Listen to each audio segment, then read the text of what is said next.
성경 말씀은 역대기상 6장 1절 말씀부터 보겠습니다. 네의 아들들은 게르손과 그앗과 무라리요, 그앗의 아들들은 아므람과 이스할과 헤브론과 우시엘이요, 아브람의 자녀는 아론과 모세와 미리암이요, 아론의 아들들은 나답과 아비후와 에르아살과 이다말이며. 우리는 지금 역대기 상하를 통해서 살펴가는 주제가 다윗 왕조의 계승이죠. 구약 성경을 우리 성경 전체를 체계적으로 이해하지 못하고 보면은 부분적으로 성경을 보게 된 거죠. 부분적으로 성경을 보면 전체를 이해하지 못하니까 하는 것이 이제 육체적 교훈 이외에는 이해할 수가 없게 되는 거죠. 이 열왕들의 이제 유다의 열왕들의 사건을 보면 어떤 왕은 하나님께 순종하기도 하고 어떤 왕들은 또 불순종하기도 하고 하나님이 또 그런 과정에서 징계하시기도 하고 회복해 주기도 하시고 이런 사건들을 보면 그 사건을 중심으로 보면 어떤 해석이 나오냐 그러면 순종하면 하나님으로부터 은혜를 입는 거고 불순종하면 하나님의 징계를 받는다. 그렇게밖에 이해할 수가 없는 거죠. 그러니까 성경은 그러한 역사적 사건을 우리에게 교훈해 주기 위해서 기록되어 있지는 않는 거죠. 우리는 이제 언어 성취사적 입장에 보면 그렇지 않다고 우리는 잘 이해하고 있지만 성경이 우리에게 주신 목적은 단 한 가지예요. 크게 보면 뭐예요? 하나님께서 모든 우주와 만물과 인간의 역사와 개개인의 이 삶을 주관하신 분의 주관자시다라는 사실인 거죠. 그것을 위해서, 그 주관자라는 사실을 위해서 뭐예요?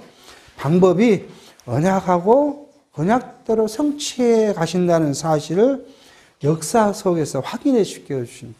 이게 역대기 상하나 또 우리가 이미 살폈던 열왕기 상하가 우리에게 주신 목적은 뭐예요? 하나님께서 내가 너희들에게 약속한 대로 그 약속을 이루어주고 있지 않느냐? 그러므로 근본적인 약속, 그죠? 근본적인 약속이 아담에게 한 약속이잖아요. 근본적인 약속이 아담에게 한 약속. 이 약속이 누구로요? 그리스도로 성취될 것이라는 사실을 확인시켜 가는 것이죠. 그 중에 지금 우리가 이 역대기 상하를 공부하고 있는데, 지난 시간도 한번 살폈지만, 우리는 뭐예요? 남유다가 바벨론에 망해서 586년에 망해서 돌아온 뒤에 지금 여기서 역대기 상하를 기록하고 있죠. 그러니까 역대기 상하를 기록한데 왜 이런 계보를 1장부터 이쯤 이게 역대기 상하가 이쯤 지금 시작했다면 왜 1장에서부터 9장까지 잘 알지도 못한 계보를 쭉 나열하고 있느냐 하는 이야기죠. 그 계보를 나열한 이유를 우리가 이해하려면 지난 시간에 살폈듯이 지금 이스라엘 남유다가 바벨론에서 돌아왔는데 뭘 해야 돼요? 이 사람들이 바벨론에서 깨달은 건 뭐예요? 우리 조상들이 하나님을 불순종하고 하나님의 명령을 거역했더니 하나님이 최초 신명기에 약속한 대로 우리 조상을 징계했다. 그러니까 우리는 어디로 이제 다시 하나님께로 돌아가자. 그러고 이제 왔는데 돌아온 방법이 뭐예요? 그게 제사예요. 이 제사를 드리려면 뭐가 있어야 돼요? 왜 누가 제사를 이렇게 드리는 거냐? 그 다음에 두 번째는요. 우리 이 나라가 국가죠. 국가가 어떻게 형성됐느냐 하는 거죠. 그게 우리 국가는 그냥 일반인과 동일한 것이 아니라 그게 1장에서 2장이 시조에게 약속한 그 약속, 그 약속대로 우리 조상들은 이어왔다. 그 다음에 우리는 다윗 왕자라고 했는데, 다윗 왕조가 어떻게 형성됐느냐? 바로 시조들의 언약대로 됐다. 그 이야기를 하는 거잖아요, 지금요. 여기에 아브라함에게 한 언약, 그 다음에 유다에게 한 언약대로 누가요?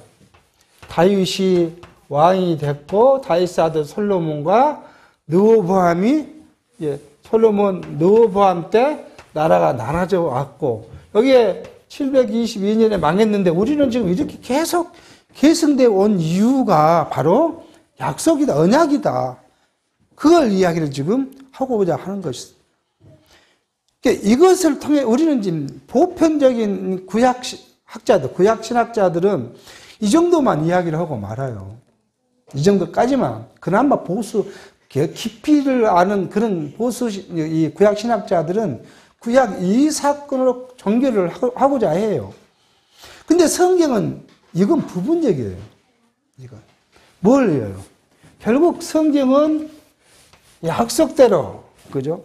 그게 이제 마태복음 1장 1절에 시작한 것처럼 아브라함과 다윗의 자손 예수 그리스도가 왔는데 이건 누구예요? 결국 아담에게 한 그 신령한 하나님의 나라가 그리스도를 통해서 성취됐다는 거예요. 이게 이제 신약의 시작이잖아요. 성취됐는데 이 나라는 뭐예요?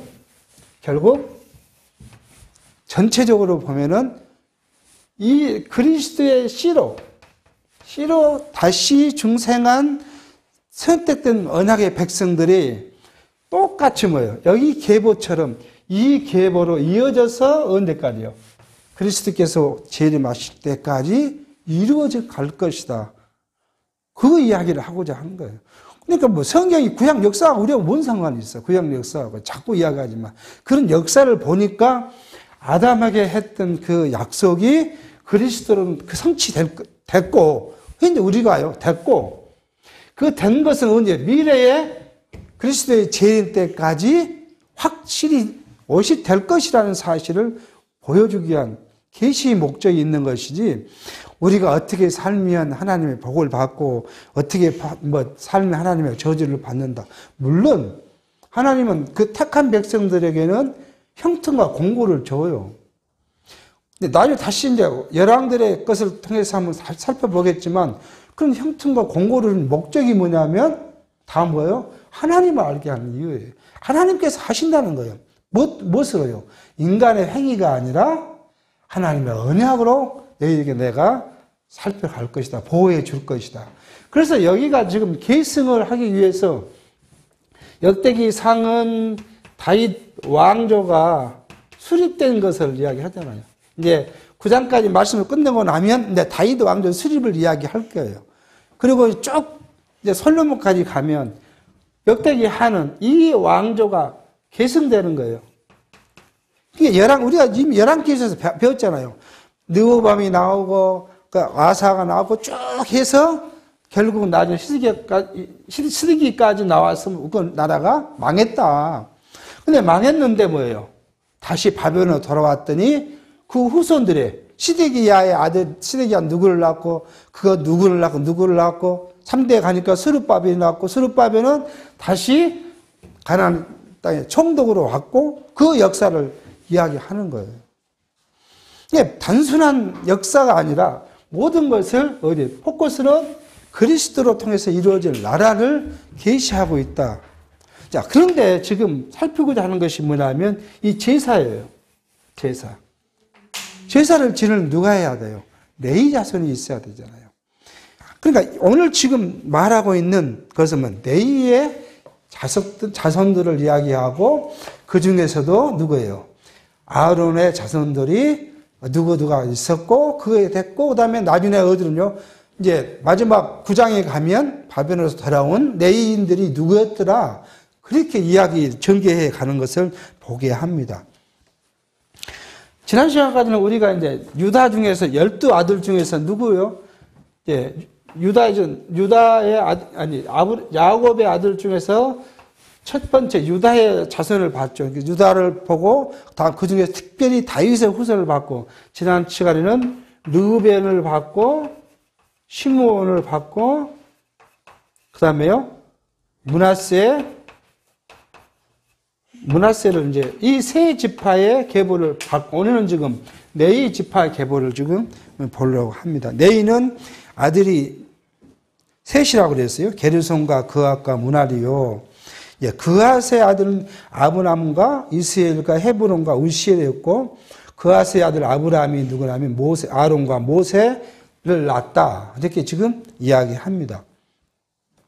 뭐 그앗은 고앗이라기도 하기도 하고요. 성경에서 옛날 이제 발음의 상이니까요. 그렇게 낳았다. 그런데 장자 게르손은 제사 제도가 정비된 후에는 이 게르손이 무슨 일을 맡았냐 그러면 성막과 장막을 옮길 때 과거에 우리가 그 광야에서 성막을 치면 그 다음에 하나님의 구름 기둥이 움직이면 따라서 움직일 때 그때 이제 장막을 해체해서 옮기는데 그때 당시 했던 것이 뭐냐면 성막과 장막에서 봉사하고 그것을 나누는 일을 지금 한 것이었죠. 그리고 그앗은 가장 이 중요한 역사 사람들이잖아요. 그 사람들은 뭐냐면 성전의 신상 기구, 하나님께 제사하게 되는 기구들을 이제 운반하고 보관하고 그러한 것을 맡았다고 민수기 3장에 그렇게 이야기를 하고 있습니다. 그리고 그 중에서는요, 특히 아론의 후손에게는 제사장직을 입혔다. 그렇게 지금 3장 2절에 이야기하죠. 그건 므날이 자손은 뭐냐면 성막을 지면 성막 주변을 뭘 입혔어요? 널판지에서 막았잖아요. 그 널판지와 그 관계된 것들을 관리하고 옮기는 일을 맡았다고 이야기를 합니다. 자, 이 모든 것들은 이들은 이스라엘 족속을 애굽 땅 종되었던 집에서 인도해 냈을 때 뭐예요? 리더 역할을 했던 사람들이에요. 레위산. 그러니까 모세가 가장 큰 지도자였고 모세 다음에 아론이 그 지도자로서 따라왔는데 이렇게 이 그앗 자손들은 대부분이 그러한 이 인도에 가실 때에 그 지도자 역할을 감당했던 일들이었다고 성경은 출애굽기 1장 7장에 그 이야기를 하고 있는 걸 볼 수가 있습니다. 그런데 이제 아론의 아들들이 이제 누가 있느냐 하는 거죠. 아론의 아들들은 앞에 보니까 나답과 아비후와 에르아살과 이다말이라 있는데 우리는 이미 이제 앞에서 봤죠. 나답과 아비후가 뭘 했어요? 하나님께서 정한 불로 제사를 지내야 되는데 다른 불로 제사를 지내다가 즉사했죠. 죽음을. 이 사람들은 무엇에 후사가 없었기 때문에 그냥 죽고 없는 거죠. 그러니까 그 다음에 세 번째 아들은 에르아살을 이제 후사를 좀 이야기를 합니다. 사제됩니다. 에르아살은 비느하스를 낳고 비느하스는 아비수아를 낳고 아비수아는 붓기를 낳고 붓기는 우시를 낳고 우시는 스라히야를 낳고 스라히야는 므나요스를 낳고 므나요스는 아메나를 낳고 아메나는 아이둡을 낳고 아이둡은 사독을 낳고 사독은 아이마스를 낳고 아이마스는 아사를 낳고 아사라는 요하난을 낳고 요하난은 아사라를 낳았으니 이 아사라는 솔로몬이 예루살렘에 세운 성전에서 제사장 직분을 행한 자며 아사라는 아마샤를 낳았고 아마샤는 아이둡을 낳고 아이둡은 사독을 낳고 사독은 살론을 낳고 살롬은 힐기야를 낳고 힐기야는 아샤라를 낳고 아샤라는 스라야를 낳고 스라야는 여호사닥을 낳았으며 여호와께서 느부갓네살의 손으로 유다와 예루살렘 백성을 옮길 때에 여호사닥도 갔었더라. 그렇게 해서 지금 뭘 이야기해요? 다시 돌아온 제사장들을 정통성을 지금 부여하는 거죠. 여호사닥이 다뤄왔고 그 후손들이 제사장으로서 다시 봉사를 하게 되는데 그들이 다 뭐예요? 계보적으로 와서 지금 와 있다. 사실은 이런 유사한 사건이 벌어졌죠. 고라 자손 중에 고라가 그런 거 했잖아요. 아니 왜 똑같은 우리는 네이 자손인데 특별하게 왜 아론의 자손이 가서 제사를 지내고 자기들은 재물을 잡고 씻고 닦고 이런 걸 하고 딱 주면은 그럼 갖고 제단에 들어가서 불 사르고 제사 드리고 피를 가지고 제단에 들어가서 이게 지성소에 들어가서 피를 뿌리냐. 어떤 딱 세마포옷을 입고 뭐 등빔을 붙이고 보니까 너무 좋게 보이는 거죠. 이게 우리도 해야겠다. 당신이 뭔데 너네만 하냐. 우리도 해야겠다. 그렇게 반란을 일으켰죠. 그러니까 하나님이 어떻게 해요? 야, 그래? 그러면 왜 모세와 아론이 내가 택한 자는 것을 보여주겠다. 그러니까 다 모여라. 그래 놓고 제사를 진행했어요. 그러니까 하나님께서 누구예요? 모세와 아론의 제문을 받으시고 고라 그 패거리들의 제사를 받지 않고 그날에 땅을 갈라서 450명을 죽였던 일들이 있어요. 우리 눈으로, 육체의 눈으로 보면 그게 좋게 보이는 거잖아요. 그런데 하나님께서는요, 그 어떤 것도 하나님 앞에서는 차별이 없어요. 차별이. 제사장이든, 대제사장이든, 그 다음에 레위인들이든, 그 차별이 없어요. 하나님께는요. 그것이 결국 누구를요? 그리스도를 예표하기 때문에 차별이 있을 수가 없어요. 우리가 그리스도의 지체로서 하나님께 나와서 제사하잖아요. 우리는 예배고, 옛날 과거의 제사는 아니지만, 그 제사를 하는데 차별이 없어요. 근데 어떤 이들은 그걸 차별로 보는 거예요. 오늘 현대 교회가 차별로 봐요. 목사는 조금 직급이 높은 직급이고요. 그 다음에 장로고요. 그 다음에 안수 집사고, 권사고, 서리 집사고, 일반 성도들이라고. 그렇게 생각을 하는 사람들이 많이 있어요. 이것을 세상 사람도 그렇게 봐요, 교회예요. 직분을 그렇게 보는 사람도 있어요. 교회에 대해서 그렇게 평가를 해요. 이게 다 뭐라고요? 신약성경에서는 은사에 따라서 하나님께 봉사하는 직이라고 그렇게 이야기해요. 목사도 마찬가지고, 장로도 마찬가지고, 집사나 권사나 모두가 다 하나님 교회, 신령한 영원한 하나님 나라의 모형적 하나님 나라의 교회를 세워가기 위해서 각각 은사대로 그 직임을 하는 것으로서 우리에게 성명하고 있고, 그래서 우리가 차별이 없다고 이야기를 합니다. 차별 이야기니까 더 재미있는 이야기가 뭐냐 그러면, 나중에 로마서에서 계시록에서 우리가 한번 더 공부하겠지만, 왜 로마인들이 기독교를 그렇게 박해했을까요? 물론 이건 하나님의 그 절대적 주권 섭리이지만은 역사학자들이 보는 이유 중에 하나가 뭐냐면 차별이에요. 특히 뭔 차별이냐면 여성에 대한 차별이에요. 그리고 노예에 대한 차별이에요. 기독교는요, 평등이었잖아요. 다 형제고 자매고. 근데 로마의 풍습이 뭐예요? 종은 도저히 귀족, 평민, 그 다음에 노예는 범접할 수 없는 그 차별이 분명히 되어 있는 것이고요.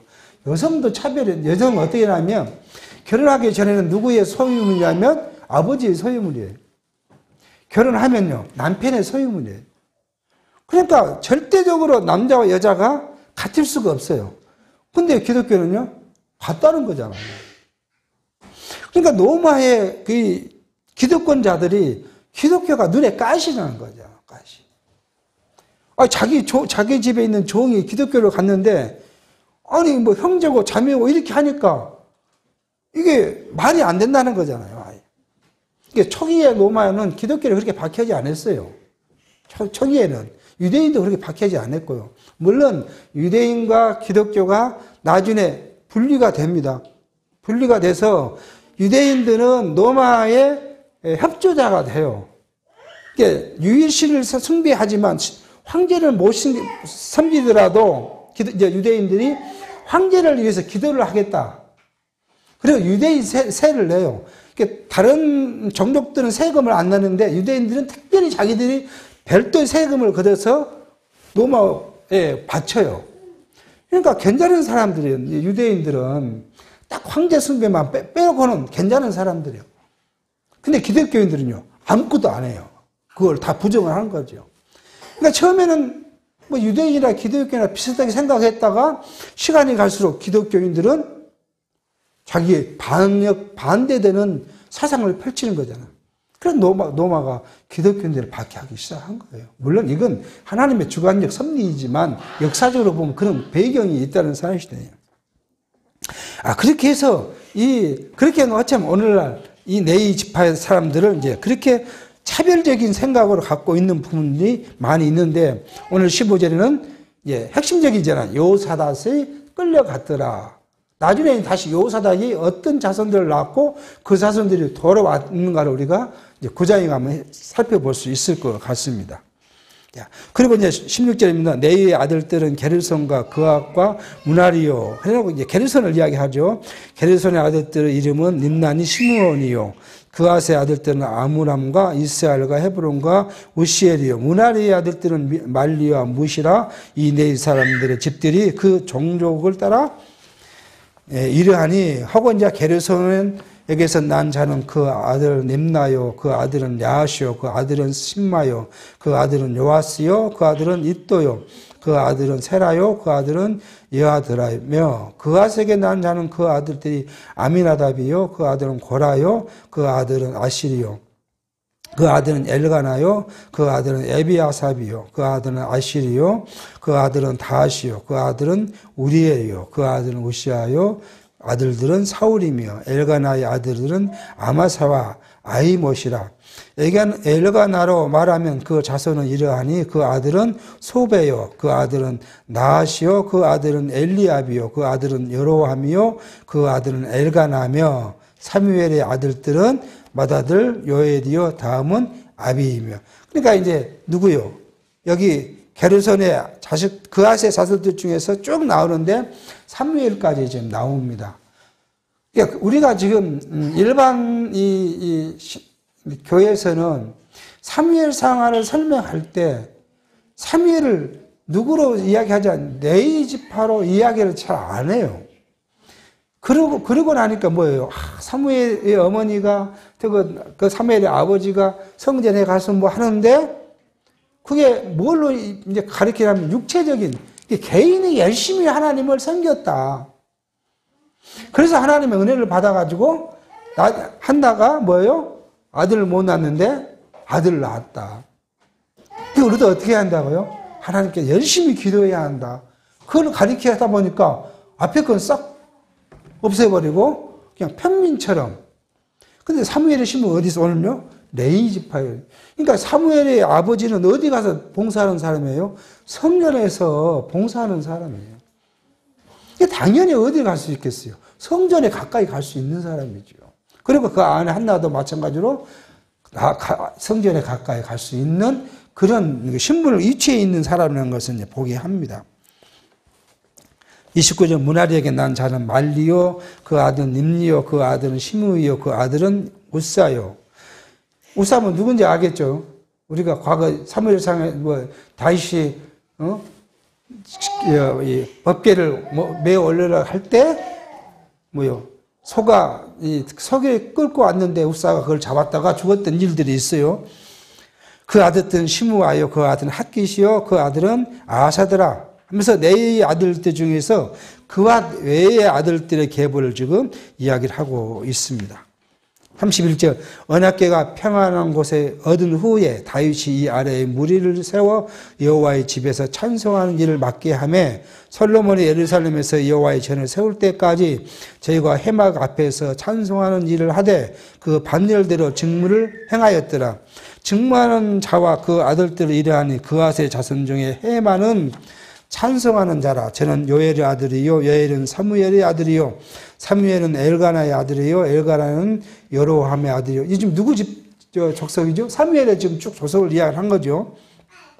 그 아들은 엘리엘이요, 도아의 아들이요, 도아는 숲의 아들이요, 숲은 엘간의 아들이요, 엘간은 마앗의 아들이요, 마앗은 아미사의 아들이요, 마앗은 엘가나의 아들이요, 엘가나는 요엘의 아들이요, 요엘은 아사라의 아들이요, 아사라는 크바나의 아들이요, 스바나의 다핫의 아들이요, 다핫은 아시르의 아들이요, 아실은 에비아삽의 아들이요, 에비아삽은 고라의 아들이요, 고라는 이스라엘의 아들이요, 이스라엘은 그앗의 아들이요, 그앗은 네이의 아들이요, 네이는 이스라엘의 아들이다. 그러면서 이제 제일 밑에서부터 어디요? 헤만부터 쭉 옥대로 올라갔는데 헤만은 찬송한 자다. 그렇게 지금 설명합니다. 이게 이제 처음 시작할 때 언약궤가 평안한 곳에 얻은 후에 이렇게 말하죠. 이것은 이제 사무엘 시대를 이야기해요. 사무엘 시대 사울의 언약궤는 이제 블레셋에서 뺏겼다가 누가 다윗이 다시 그것을 다윗성에 모시고 나서 이제 그때 편안해졌을 때 그때 누가요? 해만이 찬송하는 자였다. 지금 그렇게 이야기를 하고 있습니다. 해만은 그 고아세 후손이라 그렇게 이야기를 했고요. 그리고 찬송 시편을 88편을 기록한 그런 이제 사람이죠. 그리고 39리 해만의 형제 아삽은 해만의 우편에서 직분을 행하였으니 우리가 이제 아삽을 우리가 자주 들었죠. 저는 베레가의 아들이요, 베레가는 시므의 아들이요, 이렇게 쭉 가서 시므이는 43대 시므의 하스의 아들이요, 야앗은 게르손의 아들이요, 게르손은 네이의 아들이다. 이게 아삽은 게르손의 후손이니까 해만가는 뭐예요? 사촌은 아니겠지, 뭐야. 쭉 말하는 하지만 자기 가면 아버지 때 가면 사촌인 것이죠. 이게 아삽은 게르손의 후손이었고 해만은 고앗의 이제 후손이었다. 그렇게 성경은 지금 이야기합니다. 44세 제2의 형제 무나리의 자손 중에 그 좌편에 직문에 행하는 자는 예다이나 또 예다이라는 사람이 또 나옵니다. 예다는 기시의 아들이요, 기시는 압디의 아들이요, 압디는 말룩의 아들이요 쭉 내려와서 예다는 무라리의 후손이라고 해요. 그러니까 이제 누구예요? 결국은 네의 아들 중에서 네 아들 중에 누구도 쭉 지금 그렇게 해서 예다는 무라리의 아들이라고 예다는 시편을 89편을 기록한 시편 89편을 기록한 사람이죠. 이 사람과 같이 이러한 역사적 사실은 일찍이 여호와께서 모세를 통해서 뇌인에게 어떠한 직무를 줄 것과 그 다음에 네의 아들 중에서 아론을 통한 제사장 직무를 수행케 했던 것, 그 임명에 대한 것이 계속 몇백 년이 흘러왔지만 그대로 이루어졌다는 사실을 알게 합니다. 49절 아론에게 제사 직무를 맡은 아론의 자손의 계보를 지금 이야기합니다. 아론과 그 자손들은 번제단과 향단 위에 분향하며 제사를 드리며 지성소의 모든 일을 하여 하나님의 종 모세의 모든 명대로 이스라엘을 위하여 속죄하니 아론의 자손은 이러하니라. 그 아들 에르아살이요, 그 아들은 비느하스요, 그 아들은 아비수아요, 그 아들은 붓기요, 그 아들은 우시요, 그 아들은 스라하요, 그 아들은 무라요시요, 그 아들은 아마라요, 그 아들은 아이드비요, 그 아들 사독이요, 그 아들은 아하마스였더라. 그렇게 하면서 아론의 자손 중에서 누구의 셋째 아들 에르아살의 자손을 지금 이야기하는데 여기서 우리가 이제 간간히 아는 사람 나오죠. 사독이라든지 사독은 누구예요? 다윗 때 그 자기 아들이 반란을 이렇게 샀을 때 다윗 편에 서 있던 그 제사장이 사독이죠.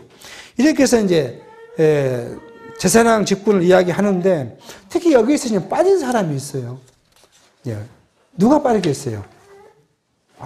네 번째 아들.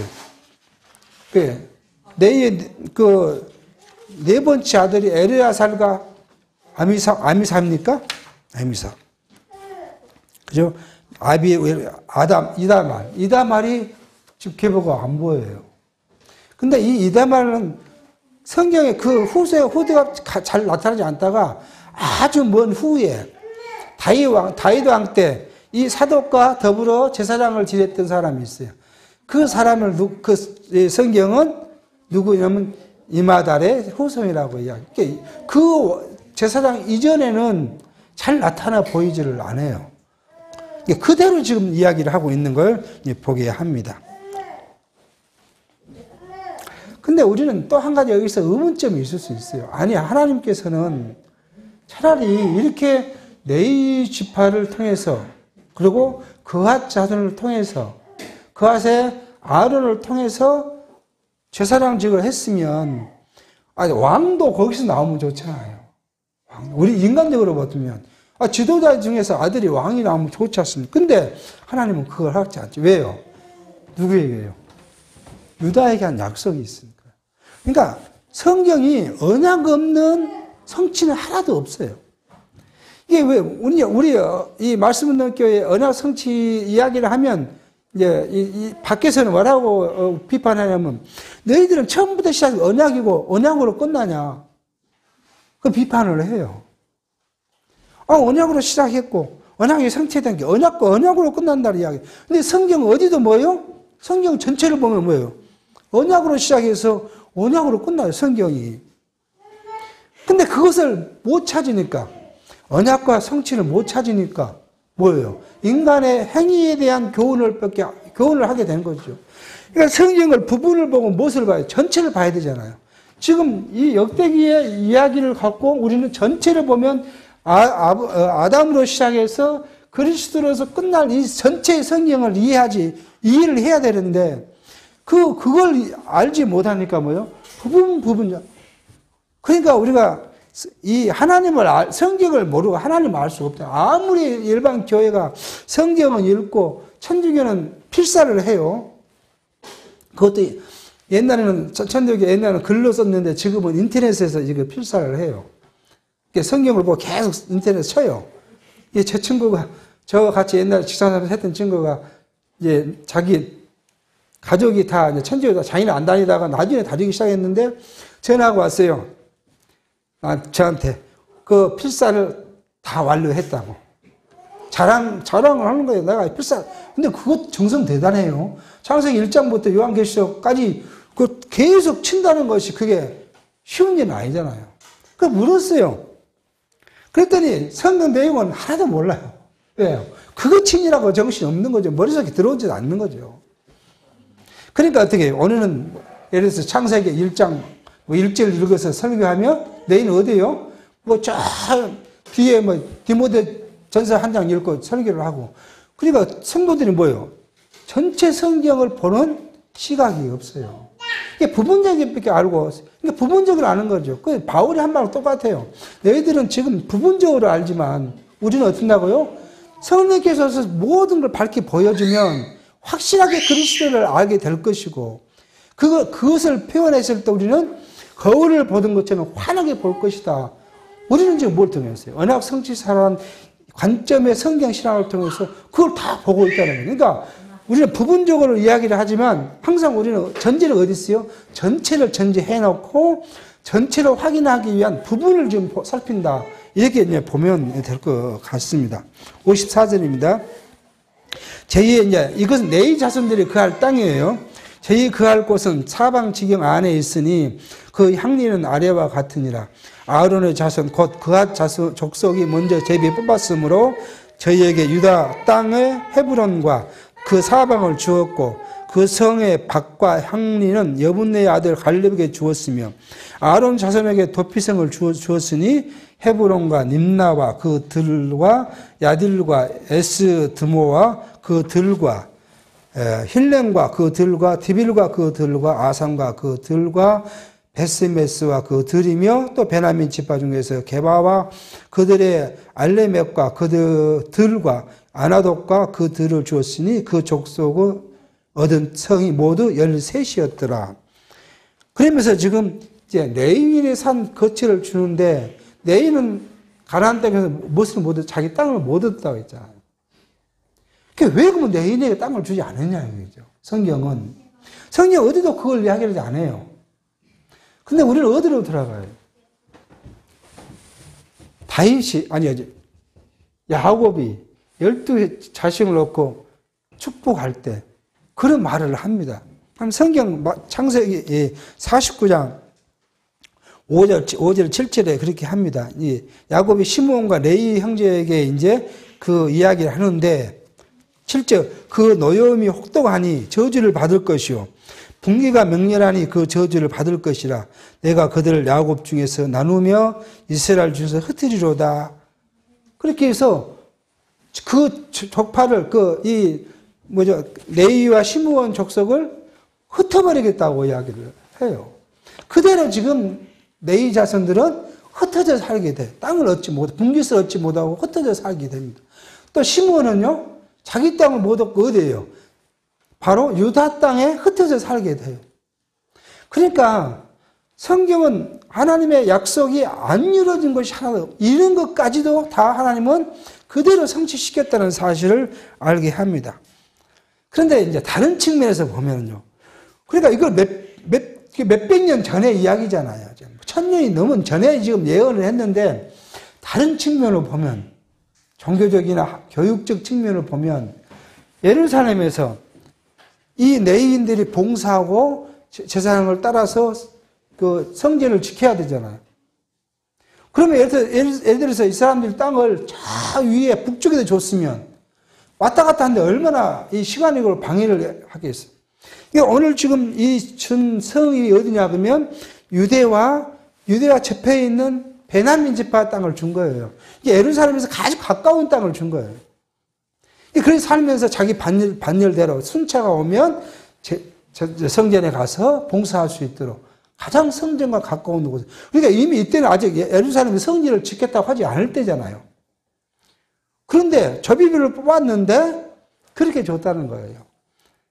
그러니까 하나님께서는 우리가 이것을 보고 뭐예요? 하나님이 모든 일에 주관자라는 것을 한 거예요.